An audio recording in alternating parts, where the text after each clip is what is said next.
오늘도 수예배에 나오신 우리 성도님들 하나님의 크신 은혜와 축복이 함께 하시길 바랍니다. 제가 한번 제 후배 목사 몇 사람에게 제가 수요예배 우리의 유튜브로 영상을 실시간 중계하는 것을 제가 문자를 보내주었습니다. 그랬더니 후배들이 보고 저한테 하는 말이 깜짝 놀랐다는 겁니다. 그래서 뭐 때문에 놀랐냐라고 제가 물었더니 첫 번째 놀란 것은 뭐냐면 제가 이 찬양팀들하고 같이 이 찬양을 부르는 게 놀랬다는 겁니다. 제가 지금까지 전혀 그런 사람이 아니었는데 어떻게 선배님이 이렇게 교회에서 이렇게 교인들하고 찬양을 같이 이렇게 부르고 예배 시간에 인도하는 것을 보고 깜짝 놀랐다는 겁니다. 늘 선배님 옛날에 찬양하라고 하면 나는 찬양을 못한다고, 찬양할 줄 모른다고, 내가 수음이 안 가중에 양이 아니냐고 그러면서 늘 찬양을 안 했는데 어떻게 이렇게 찬양을 하게 되었냐 하는 것입니다. 저 보고 얼마나 찬양을 잘한다는 얘기를 하는 것이 아니라 할 용기가 뭐냐. 두 번째는 저한테 놀라는 것이 뭐냐면 손을 들고 이렇게 하는 게 놀랐다는 거예요. 선배님 옛날에 그런 거 안 좋아하셨는데 어떻게 손을 들고 이렇게 막 하냐. 세 번째는 주요 삼창. 주요 삼창을 어떻게 하시냐고. 제 명광교회에서 목회하는 모습이 과거에 자기들이 알았던 어떤 제 모습하고 비교해 볼 때 너무 차이가 나서 본인들이 당혹스럽기도 하고 깜짝 놀라기도 하고 영광교회에 가서 목회하는 모습에 저렇게 사람이 달라질 수 있구나. 제가 달라지는 모습을 보고 후배들이 깜짝 놀랐다라는 이야기를 합니다. 그래서 제가 그게 아니고 나는 원래 그런 사람이었는데 학교에서 그렇게 안 보여줬을 뿐이지 내가 원래 CCC에서 처음에 신앙생활을 시작할 때 이 기도원 다니면서 얼마나 뜨겁게 내가 기도하고 얼마나 내가 금식하고 간절하게 찬양하고 기도했는지 몰라서 그렇다고 말을 둘러대긴 했습니다. 오늘 주신 말씀은 이제 탕자의 시리즈 세 번째 시간입니다. 이 첫 번째 지난 주일 오전에는 제가 집 밖의 탕자 둘째 아들 얘기를 같이 했습니다. 그리고 오후 예배 때는 집 안의 탕자 큰아들 얘기를 같이 했습니다. 오늘은 세 번째 시간인데요. 이 영광의 두 아들이라고 정했는데 우리 영광교회는 제가 보면 집 밖의 탕자도 계시고 집 안의 탕자도 계시고 어떤 때는 집 밖의 탕자로 행동을 하시고 어떤 때는 집 안의 탕자로 행동을 하시는 모습을 보게 됩니다. 사람이 이렇게 양면적일 수 있구나라는 생각을 하게 되는데 오늘 말씀은 영광의 두 아들, 아버지의 마음 그리고 하나님의 마음을 살펴보려고 합니다. 누가복음 15장이 다른 장에 비해서 특별한 주제를 가지고 있다는 것은 여러분이 잘 알고 계시고 또 여러분이 자주 들었던 이 회개에 대한 비유의 말씀을 담고 있습니다.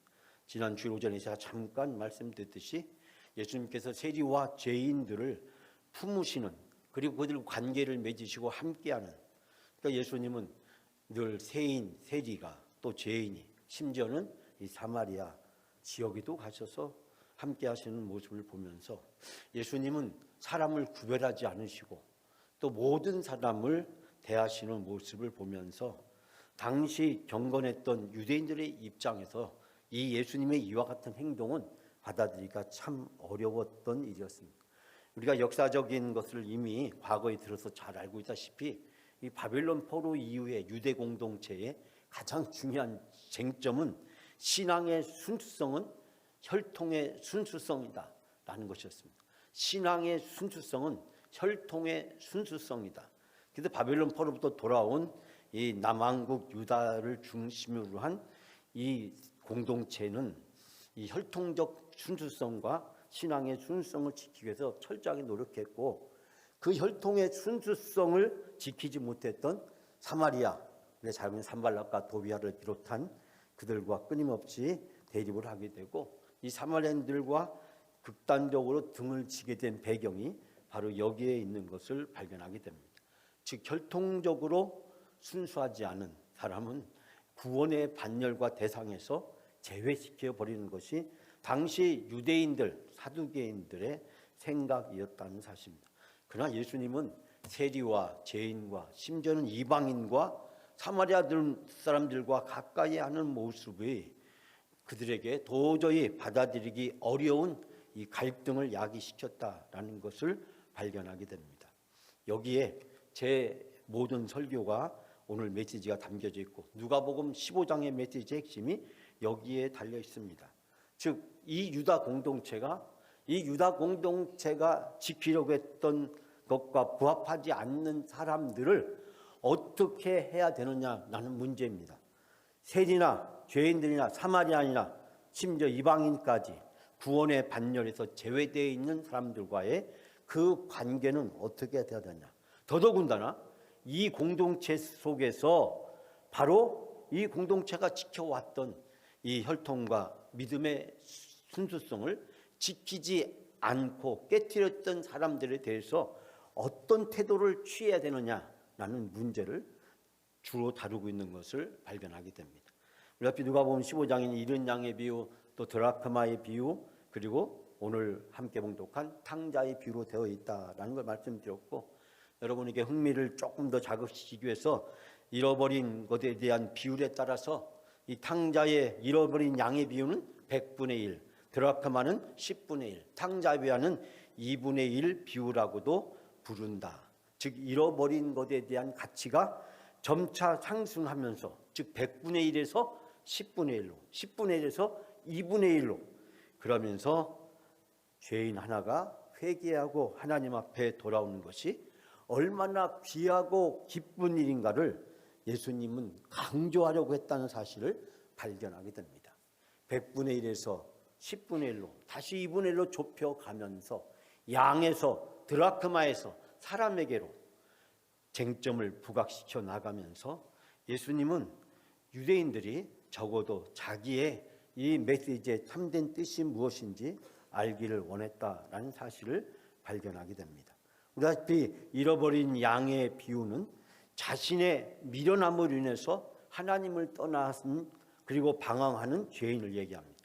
양이 미련하고 어리석어서 자기가 하나님을 떠난, 주인을 떠난 바로 그런 죄인을 얘기하고, 잃어버린 드라크마는 주인의 잘못에 의해서 영적 시험에 빠졌을 때, 그리고 탕자의 비유는 자신의 사악함으로 인해서 의도적으로 하나님을 떠난 자, 자신의 사악함으로 인해서 의도적으로 하나님을 떠난 자에 대한 문제를 다루고 있습니다. 사랑하는 여러분, 이 집안을 가만히 살펴보면 이 집안의 꼴이 말이 아닌 것을 발견하게 됩니다.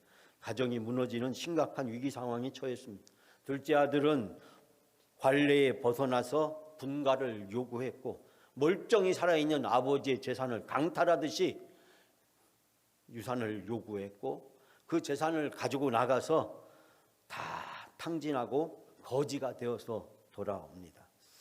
아버지는 되돌아오는 그 둘째 아들을 반갑게 맞아들이고 아들의 지위를 회복시키지만, 그러나 도저히 그 아버지의 그와 같은 행동을 용납할 수 없는 큰아들의 분노는 하늘을 찌를 듯하고 아버지에 대한 원망과 비난으로 일관되는 것을 보게 됩니다.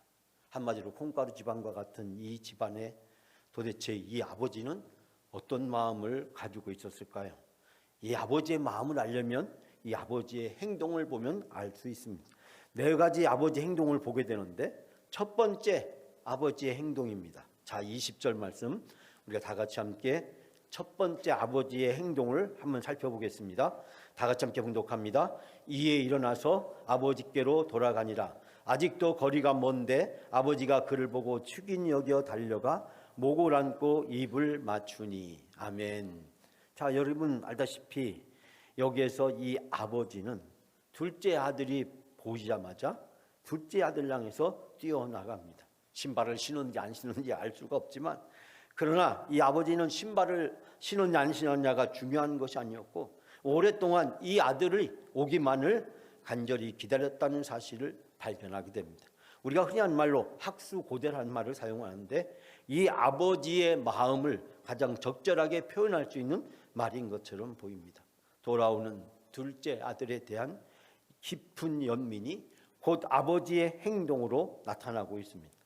서로 거리가 먼데도 불구하고 아버지가 아들을 알아보았다는 것은 이 아버지의 마음이 일시적인 것이 아니라 이 아버지의 마음이 오랫동안 그 아들이 돌아오기만을 기다리고 있었다라는 사실을 우린 여기서 발견하게 됩니다. 매일같이 죄인이 돌아오기를 간절히 고대하시는 하나님의 마음을 우린 여기서 발견하게 됩니다. 유대인들의 관습에 의하면 연로한 사람이, 나이가 많은 사람이 아랫사람 보는 앞에서 뛰는 것은 품위를 잃는 것으로 간주했고, 그래서 나이가 많은 사람은 나이가 어린 사람 앞에서 뛰는 일이 없었다라고 이야기합니다. 그런 관례나 풍습, 예절, 그 모든 것들을 다 내려놓고 아들을 향해서 달려나가는 이 아버지의 마음은 어떤 마음일까요? 여러분, 뿐만 아니라 그 아들에게 목을 껴안고 입을 맞춥니다. 이것은 유대인들의 풍습에 의하면 그 사람에 대한 모든 허물과 죄와 잘못을 무조건적으로 용서해 준다라는 것을 나타내주고 있습니다. 목을 껴안고 입을 맞추는 것, 내가 너의 모든 허물과 잘못을 다 용서했다. 즉 용서의 표시라는 것을 알 수 있게 됩니다. 아버지는 그 둘째 아들을 보자마자 뛰어나가서 둘째 아들의 목을 껴안고 입을 맞추면서 그 아들과 한마디 말도 없이 대화도 없이 그 아들의 모든 잘못을 다 용서해 줍니다. 두 번째 아버지의 행동입니다. 자, 22절 다 같이 함께 봉독합니다. 아버지는 종들에게 이르되 제일 좋은 옷을 내어다가 입히고 손에 가락지를 끼우고 발에 신을 신기라. 아멘. 이제 아버지가 하는 두 번째 행동은 세 가지인데요. 첫 번째는 제일 좋은 옷을 가져다가 입힙니다. 두 번째는 손에 가락지를 끼웁니다. 세 번째는 발에 신을 신기는 것을 발견하게 됩니다.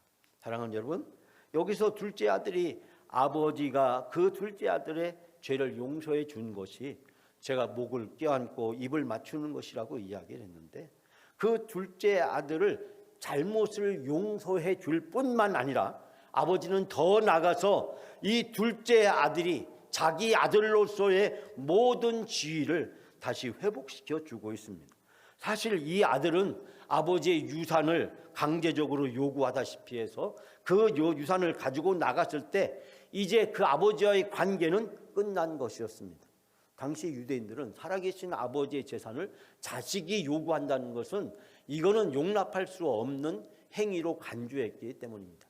그러므로 부자 간의 관계는 그때 끝난 것이었습니다. 아버지는 재산을 떼어주면서 이제 너와 나와의 관계가 끝났음을 대내적으로 사람들 앞에 말을 하지 않아도 당시 사람들은 당연하게 그것을 받아들였다는 사실입니다. 그런데 여기에서 보니까 아버지는 그 아들을 용서하는 것을 뛰어넘어서 제일 좋은 옷을 가지고 그 아들에게 입히도록 합니다. 당시의 유대인들의 관습에 의하면 가장 귀한 예복으로 존귀한 손님이 방문했을 때 내어놓는 예복을 가지고 있었다라고 이야기합니다. 그런데 그 존귀한 손님이 방문한 것, 그것이 바로 둘째 아들이었다는 사실입니다. 아버지에게 불충을 하고 그리고 집안을 망신을 시키고 그리고 멀리 떠나서 그 아버지의 평생 모은 귀한 재산을 탕진해버린, 용서받을 수 없고 용서할 수 없는 그 아들을 위해서 아버지는 귀한 손님을 위해서 준비해 놓았던 예복까지 아들에게 내어놓습니다. 더 나아가서 아버지는 자신의 권위를 나타내는 인장과 같은 반지를 그 아들에게 끼워줍니다. 이제 내가 내 아들로서 법적 지위와 신분이 온전히 회복되어졌다라는 것을 이야기합니다. 반지는 바로 이 법적 신분을 회복했다는 것입니다. 정서적인 것이 아니라 어떠한 손님을 지극히 대하는 마음의 차원을 넘어서서 이제 법적 차원에 이르기까지 그 아들의 신분을 회복시키는 것을 보게 됩니다. 더 나아가서 신발을 신기는 것이 등장하고 있습니다. 신은 당시에 노예가 아닌 자유인만이 신을 수 있는 것이었습니다.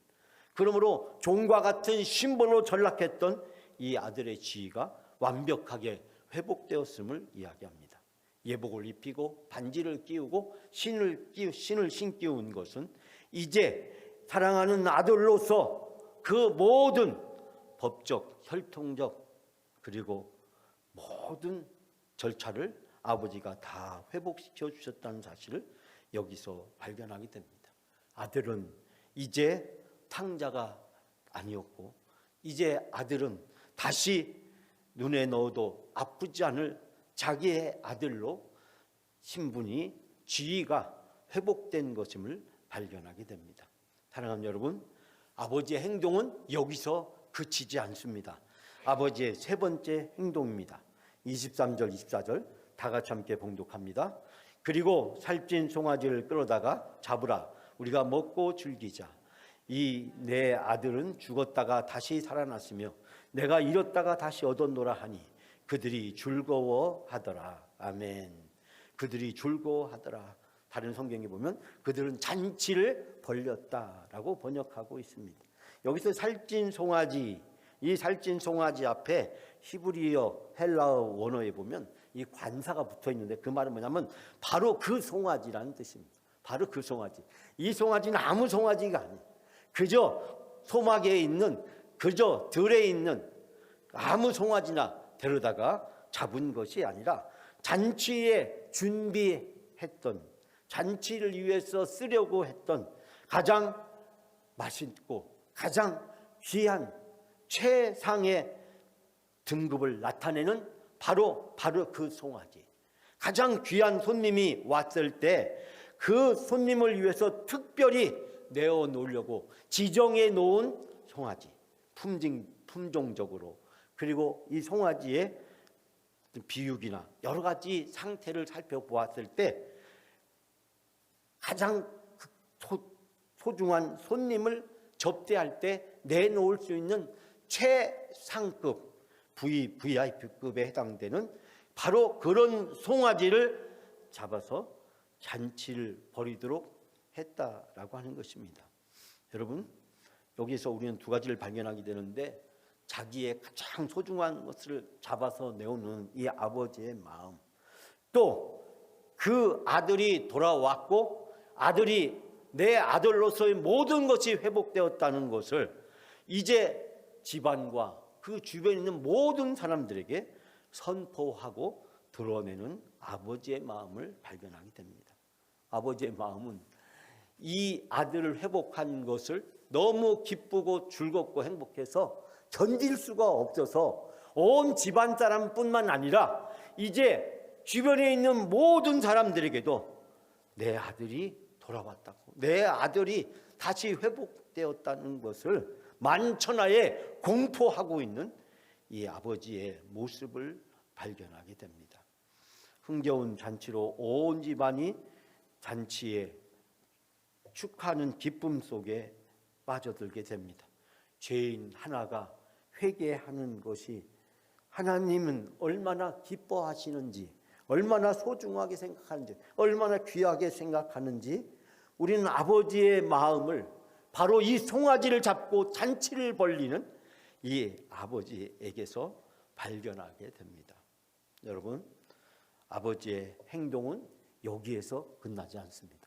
아버지의 네 번째 행동입니다. 그 네 번째 행동은 무엇이었을까요? 31절, 32절 다 같이 함께 마지막으로 봉독합니다. 아버지가 이르되 예 너는 항상 나와 함께 있으니 내 것이 다 내 것이로되 이 내 동생은 죽었다가 살아났으며 내가 잃었다가 얻었기로 우리가 즐거워하고 기뻐하는 것이 마땅하다 하니라. 아멘. 우리 여기서 두 가지 중요한 것을 발견하게 되는데 첫 번째는 아버지의 마음입니다. 그 아버지의 마음은 무엇입니까? 자식들 향한 아버지의 마음은 내 것이 다 내 것이라는 것입니다. 아버지의 것이 다 자식들의 것이었다는 것입니다. 그런데 그것을 인정하고 받아들이지 못하는 이 큰아들을 향해서 아버지는 이 가족의 온전한 화해와 그리고 관계의 회복을, 조정을 시도하고 있는 모습을 발견하게 됩니다. 둘째 아들을 도저히 용납할 수 없는 이 큰아들의 분노와 이 미움과 증오를 여기서 발견하게 됩니다. 자기는 아버지를 도와서 일을 안 하고 힘들고 어려운 생활을 보내고 집안을 지키고 집안을 보살피느라고 많은 고통을 겪으면서 자기는 굳은 일을 다 해왔는데, 내가 그렇게 고생할 때 너는 아버지의 재산을 가져다가 네 욕망을 위해서 네가 허랑방탕 그 모든 것들을 하고 싶은 대로 다 하고 내가 낭비를 했는데, 그때 나는 들에서 밭에서 나는 새빠지게 고생하면서 나는 어려운 시간, 고통의 시간, 힘든 시간을 보냈는데 어찌 네가 다시 돌아와서 나와 똑같이 아버지의 아들로서의 신분을 회복할 수 있느냐는 이 큰아들의 분노와 증오를 발견하게 됩니다. 제가 언젠가도 말씀드렸지만 초대교회에 이 본문이 읽어질 때 초대교회 사람들에게 주어진 중요한 갈등 중에 하나가 바로 배교했던 자들이 교회로 되돌아왔을 때 그들을 용납할 수 있느냐 용납하지 못하냐는 문제가 초대교회의 큰 문제였습니다. 당시 초대교회 때는 단순히 교회를 떠난다는 것은 그냥 떠나는 것이 아니라 다른 사람에게 피해를 입히는 경우도 참 많이 있었고, 또 당시는 이 기독교의 믿음과 신앙을 인정하면 살고 인정하지 않으면 부인하면 살고 인정하면 순교를 당하거나 박해를 겪어야만 했던 바로 그 순교의 시대, 박해의 시대였기 때문에 이 교회를 떠난다라고 하는 것이 제가 살려고 교회를 버린 것과 동일한 행위로 간주되어졌기 때문에 이 초대교회에서 배교자들이 다시 되돌아오는 문제는 결코 기존 공동체 구성원들에게 그들을 쉽게 용납하고 받아들이는 것이 얼마나 어려웠던가 하는 것을 역사적으로 추정해 볼 수 있게 됩니다. 초대교회의 적나라한 상황, 적어도 콘스탄티누스 로마의 황제에 의해서 기독교가 국교로 정해질 때까지 그 300여 년 기간 동안 기독교는 이루 말할 수 없이 수없는 박해와 핍박을 겪어야만 했습니다. 그 역사적으로 여러분이 많은 것을 통해서 잘 알고 있습니다. 그 박해 속에서 믿음을 지켰던 사람이 바로 큰아들이고, 그 박해를 피해서 저 살겠다고 36개 주랭랑을 놓고 같은 믿음의 교우들을 배반한 배반자들이 바로 둘째 아들이었던 것입니다. 그 아들이 다시 돌아왔을 때 그 아들을 아무 일이 없었다는 듯이, 아무런 문제가 없다는 듯이, 아무런 잘못이 없다는 듯이 그 아들을 다시 받아들여주고 잔치를 벌리는 이 아버지의 행위를 이 큰아들은 용납할 수가 없었다는 것입니다. 여러분, 이 네 번째 아버지의 행동을 통해서 아버지의 진정한 마음은 집 밖의 탕자의 회복에도 있지만 집 안에서 아들로 있으면서도 아버지의 사랑과 아버지의 은혜와 축복을 누리지 못하고 살았던 또 다른 집 안의 탕자, 이 큰아들에 대한 아버지의 사랑하는 마음이 여기에 듬뿍 담겨져 있음을 발견하게 됩니다. 저는 오늘 여러분에게 어려운 얘기를 하나 하려고 합니다. 그것은 유대인 철학자 칼 포퍼라는 사람이 쓴 열린 사회와 그 적들이란 책 이야기입니다. 열린 사회와 그 적들, 아주 철학적인 책이긴 하지만 그는 칼 포퍼는 이 책에서 두 가지를 얘기합니다. 세상의 모든 사회는 닫힌 사회와 열린 사회가 있다. 닫힌 사회와 열린 사회가 있다. 그런데 이 닫힌 사회와 열린 사회는 별개로 있는 것이 아니라 함께 공존하고 있다. 마치 선과 악이, 빛과 어두움이, 좋고 나쁨이, 슬픔과 기쁨이, 열림과 닫힘이 이러한 두 얼굴이 때로는 상생하고 때로는 대립하면서 함께 있다. 그래서 우리가 살아가는 우리 모든 소속된 공동체에는 그것이 가정이든 교회든 사회든 국가든 어느 집단이든지 간에 공통적인 특징은 이 두 가지가 늘 함께 있다. 닫힌 사회와 열린 사회, 즉 닫힌 것과 열린 것이 항상 함께 있다는 것입니다. 그러면서 이 닫힘과 열림이 함께 있으면서 어떤 공동체는 닫힘이, 어떤 공동체는 열림이 주도하고 또 이 열림과 닫힘이 서로 갈등을 겪으면서 서로 또 함께 공존하면서 역사는 발전해 간다라는 좀 어려운 이야기를 그가 하고 있습니다. 우리 사회는 결국 열린 사회이기도 하지만 동시에 닫힌 사회이기도 하다. 저는 이 이야기를 교회 공동체에 적용을 해보려고 합니다. 교회 공동체에서 열린 사회라는 것은 개인의 다양성과 세상의 다양성을 포옹하는 것입니다. 개인이 구속보다 개인의 융통성과 창조성을 존중하는 것입니다. 그러면 열린 사회는 동적이요, 움직이는 사회고 또 창조적이고 미래적입니다. 사람들과 사람 사이 서로 배려하고 이웃과 이웃이 서로 남이 아니라 서로 다르지만 존중하고 인정하면서 함께 공존해 갑니다. 나와 타인이 더불어 어울려서 함께 살아가는 공동체가 되는 것입니다. 반면에 닫힌 사회는 세상에 대해서 포용력이 부족합니다. 집단이 개인적인 결정력이 강하기 때문에 폐쇄적인 정적인 사회가 됩니다. 바벨론 포로 이후에 너무 많은 박해와 핍박을 겪다 보니까 유대인들이 철저하게 혈통적, 민족적, 신앙적 폐쇄성이, 결속력이 강한 닫힌 사회가 되었듯이 역사적으로 보면 바로 너무 개인적이고 너무 다른 것들을 배격하고 부인하면서 오로지 자기들끼리만 함께 공존하는 그런 닫힌 공동체, 그런 공동체들이 이 지구상에 많이 있는 것을 보게 됩니다.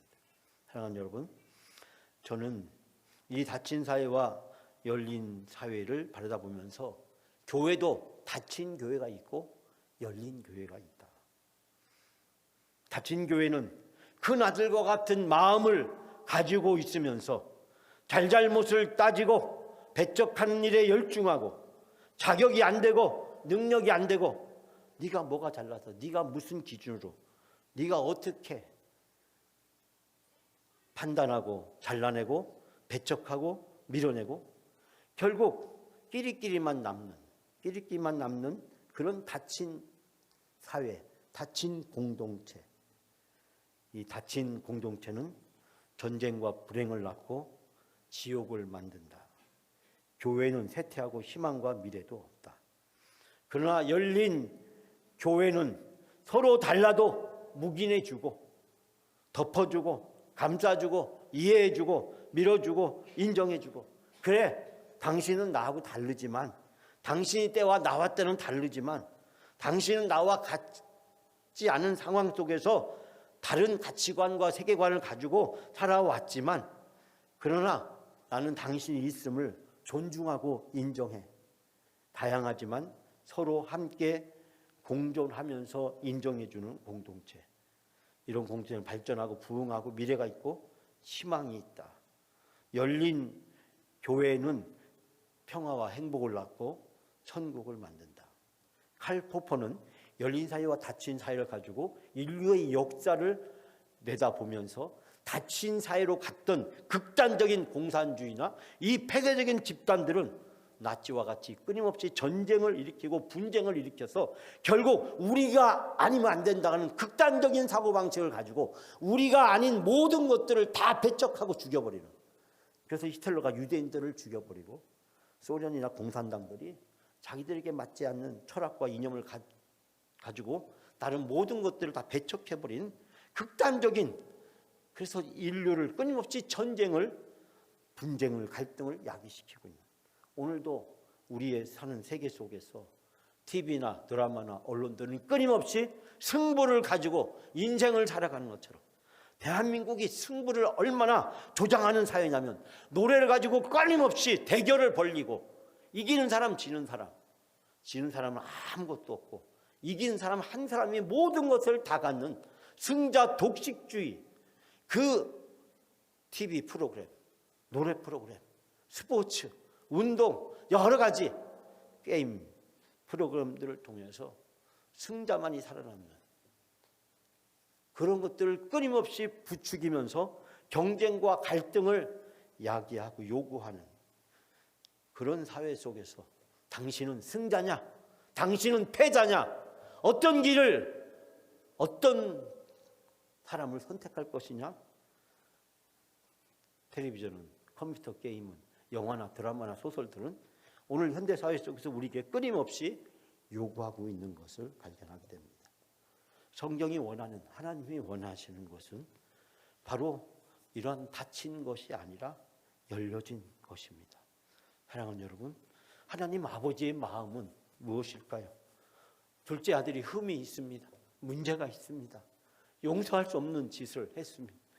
살아계신 아버지에게 죽음을 선언한 것과 마찬가지로 재산을 요구했고 집안을 온통 망신을 시키고 그 평생 고생해서 벌은 돈을 허랑방탕 탕진해 버려서 집안 꼴을 말이 안 되게 만들었습니다. 아버지의 뜻을 아프게 했고 그리고 피해를 끼쳤습니다.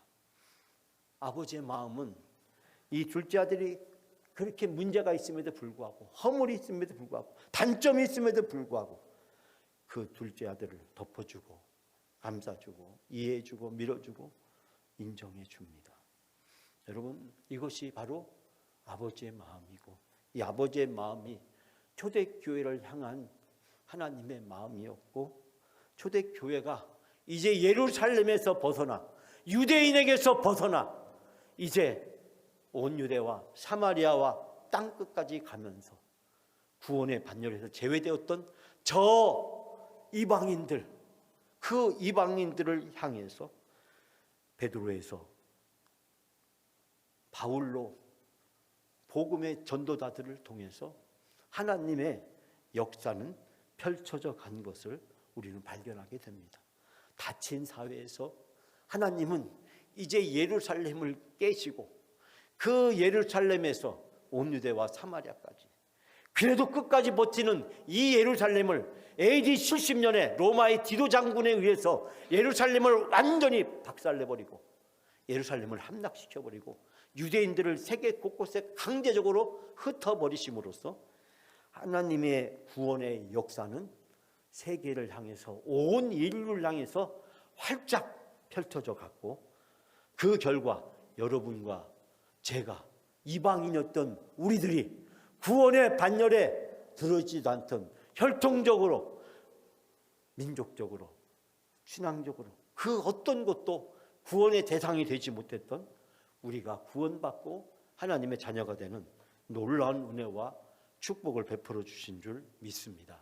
우리 영광교회의 미래가 바로 이 아버지의 마음을 가진 성도들로 활짝 열린 교회가 되어질 때 하나님은 우리 교회의 미래가 부흥되고 회복되는 놀라운 역사를 이루어 주실 줄 믿습니다. 우리 모든 성도들이 활짝 열린 이 아버지의 마음을 갖게 될 때 우리 공동체 안에서 진정한 사랑과 행복이 이루어지게 될 줄 믿습니다.